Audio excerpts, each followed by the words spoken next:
103 teams to go on my road to predict all 131 teams this college football offseason. And we're starting out with a new conference, the Big 12 Conference. And starting it out are the Kansas Jayhawks. This is a team that flat out has not been competitive in the Big 12 for the better part of a decade, over a decade. Just have not been a player in the Big 12 Conference in so long. However, this is the Kansas team that is returning a lot of pieces and is starting to, kind of get back up there. So can this be the year where Kansas is going to be more of a player in the Big 12 Conference? Or will this be yet another year where Kansas sits at the bottom of the Big 12 Conference? What's up, Tailgaters? My name is Tailgate Nate, and welcome to my channel. I'm predicting all 131 teams this college football offseason. That means I'm doing your favorite team, so go ahead, hit the subscribe button, and ring the bell so you know when your favorite team gets uploaded. And Kansas fans, you guys are going to know a lot more about this team than me. So if you feel like I missed something, want to add something on, whatever have you, leave it in the comment section down below, and I'll be happy to get to it. My sinuses are still backed up, so I apologize if I sound horrible, and I take some awkward pauses here and there. But let's go ahead and talk about Kansas in 2022. They are my 10th ranked team in the Big 12 coming into this upcoming season. And again, that really should not come to as big of a surprise. Again, Kansas, a team that has just not been competitive for a very long time in the Big 12 Conference. So no surprise why they are sitting at the bottom of this conference. But you know what? Kansas, as I've said, is starting to take some steps in the right direction. They won a conference game last year for the first time in quite some time, as a matter of fact. So Kansas able to go ahead and win a conference game last year, but still had some of the worst stats in the Big 12. 330 yards, 21 points per game on offense, and 500 yards and 42 points per game on defense that was allowed. So definitely a team that needs massive improvement, but a program like Kansas, you can't expect to get that all in 1 or 2 seasons, right? It's going to be gradual, and Kansas is going to start to get back up there. Let's look at some of the talent that is leaving this Kansas team under Lance Leipold. Again, I'm sorry if I mispronounce any names here, but Amari Pesic-Hickson is a running back leaving this team, had 218 yards last year, and was the second running back on the team, but he is gone. Your lead target, Kwame Lassiter, is gone off this team as well. 653 yards, 3 touchdowns on 59 receptions for him last year, so you'll be losing your top target for whoever happens to play quarterback, which we'll talk about later. And then some defensive pieces leaving this team as well. Jeremy Webb had 32 tackles, 3 defended passes last year. Ricky Thomas, Nate Betts, Nick Channel, but none bigger on the defensive end they are losing than Kyron Johnson.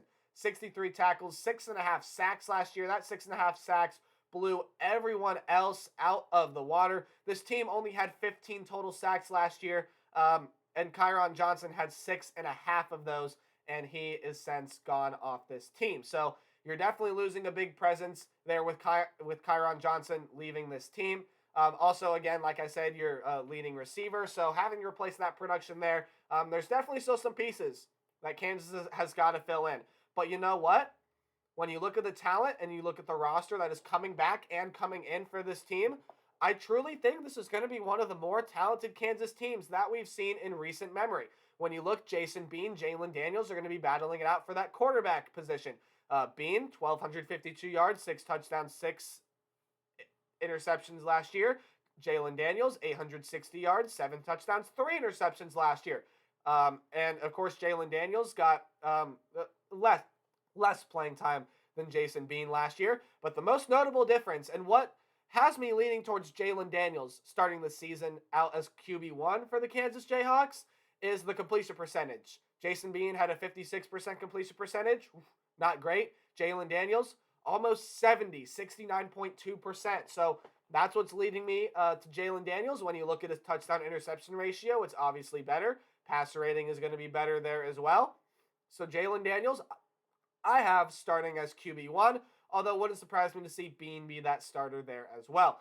Devin Neal coming back at running back. He is a very, very experienced option, and I think can have a breakout year for Kansas. Had 707 yards and 8 touchdowns last year, and definitely could be a guy that has a breakout year. And this is a running back room that is getting a lot of depth as well. You see Kai Thomas, he's a running back from Minnesota on this list. And they're also getting Sevion Morrison, another transfer coming in to this team. So Kansas is starting to load up on some of the transfer talent, and they, in my opinion, have one of the more underrated running back rooms in the entire nation.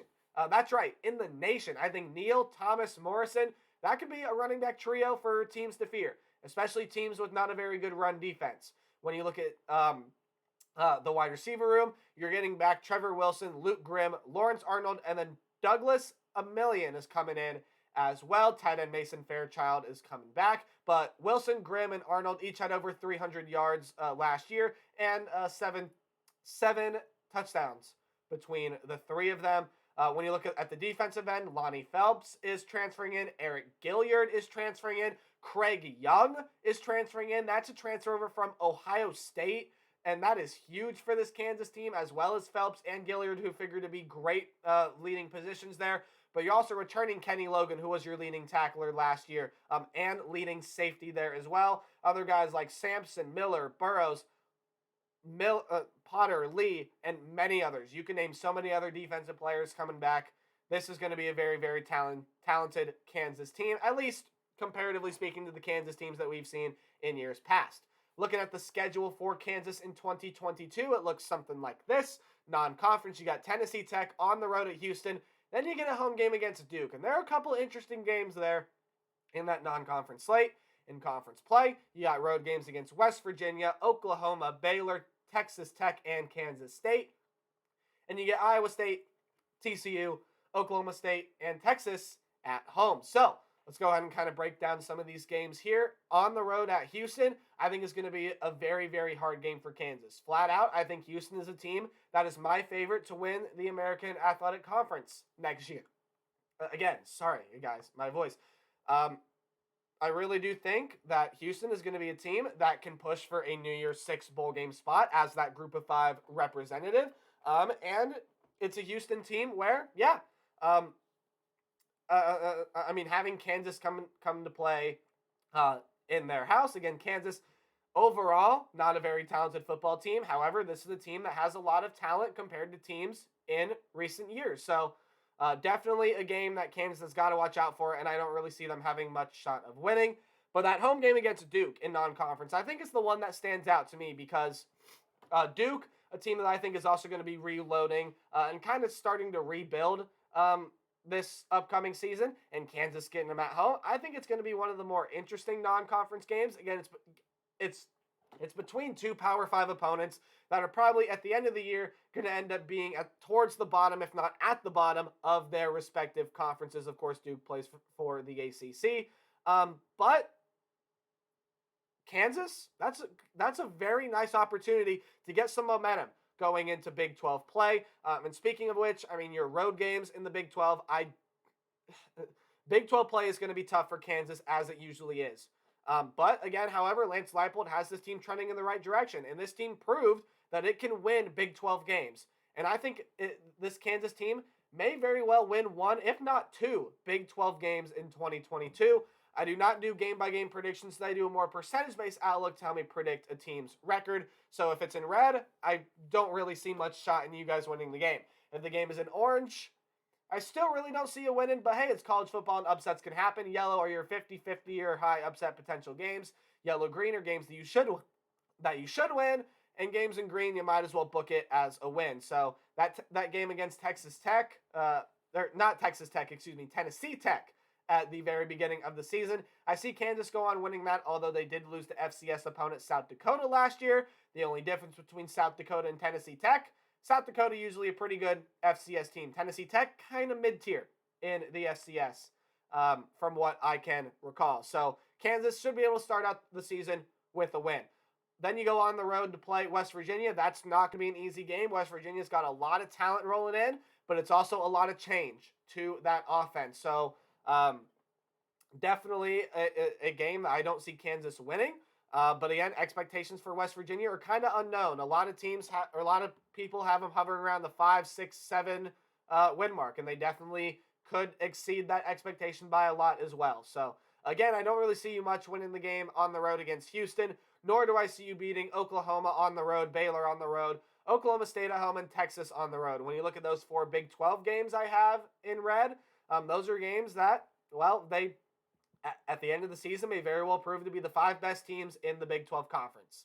But Kansas, I do have them beating Duke in non-conference. I think home field advantage is enough. And again, this is one of the more talented Kansas teams in recent memory. And then when you look at the 5 games in orange in the Big 12, again, games on the road, I think are going to be a little tricky for Kansas. So starting to, get that up. But I think if Kansas is going to win a game in the Big 12 conference, I think they're going to beat Iowa State or they're going to beat TCU. I really do think it's going to be one of those 2 teams that Kansas pulls off a win against.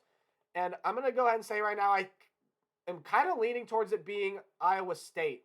Being able to get that win there in conference play, I think Kansas is going 3-9 in 2022. Again, I don't see them beating Houston, but I see them winning their other 2 non-conference games. And then I think somewhere in that Big 12 schedule, one of the games in orange, I see Kansas winning a Big 12 game in 2022. So there you have it. My thoughts on the Kansas Jayhawks in 2022. I think this is going to be a much improved team from years past. And Lance Leipold definitely has this program trending in the right direction. Let me know what you guys think about the Jayhawks in the comment section below. Be sure to like, comment, subscribe, anything you can to help out the channel. And remember to play hard but tailgate harder. I'll see all you guys in the next video. Goodbye.